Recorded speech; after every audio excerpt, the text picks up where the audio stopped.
Reports from Iran's brutal protest crackdown reveal a harrowing reality. Hundreds of protesters have been left with severe eye and head injuries, overwhelming hospitals, and drawing international condemnation. What is behind these wounds, and what does this say about the tactics used by security forces? Across Iran, as unrest spreads and security forces intensify their crackdown on protests, disturbing patterns of injuries are emerging from hospitals and medical facilities. In Tehran alone, doctors have documented hundreds of eye injuries caused by gunshots, birdshot, and other projectiles fired by security personnel attempting to quell demonstrations.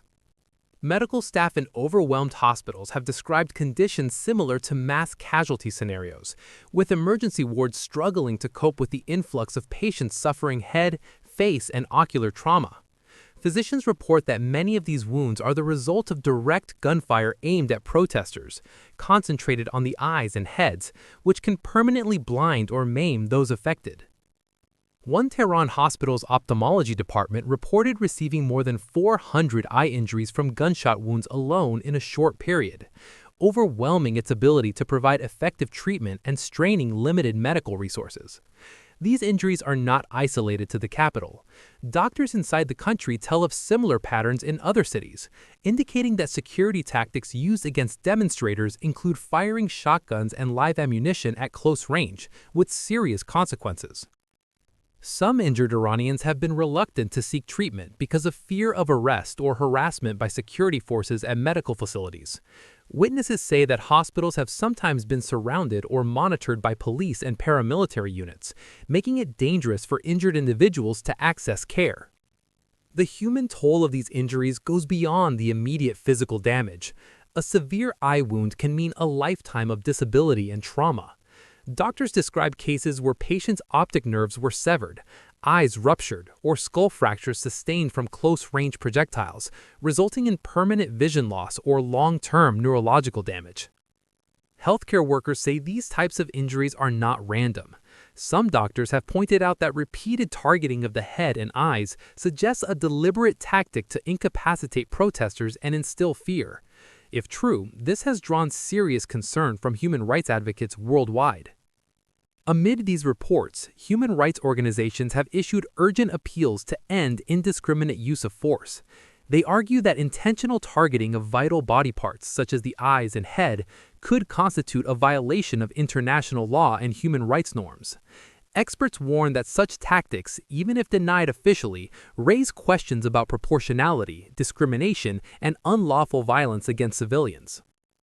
Iranian authorities have largely defended their use of force as necessary to maintain order and protect national security, dismissing allegations of excessive violence as misinformation spread by foreign media.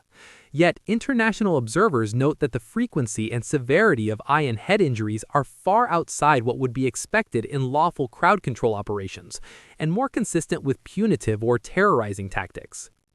The psychological impact is equally profound.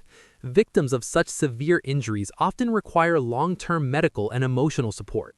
Many are young people, students, or workers who joined protests to voice economic and political grievances, only to return home with life-altering wounds. Their families face the dual burden of trauma and the challenge of securing long-term care in a healthcare system already under strain. International condemnation is growing.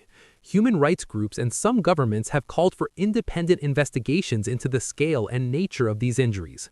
They are asking for accountability and for Iran to uphold international human rights obligations, particularly regarding the use of force against civilians and protesters. Despite these calls, Iran's security apparatus remains defiant. Officials continue to assert that violence from forces is calibrated to address what they describe as violent elements within the protests. But doctors, witnesses, and rights monitors disagree, saying that many of the victims were unarmed and posed no imminent threat when they were hit. In summary, the growing human rights outcry over hundreds of eye and head injuries in Iran's crackdown reflects a crisis that goes beyond politics and into the very bodies and futures of ordinary people. These wounds are not only physical, they symbolize a conflict where fear, force, and dissent collide. As the world watches, questions about accountability, proportionality of force, and respect for human dignity remain unresolved. And for those injured, the road to recovery, if possible at all, will be long and painful. Stay informed, because the wounds of this crisis are deep and their impact will be felt for generations.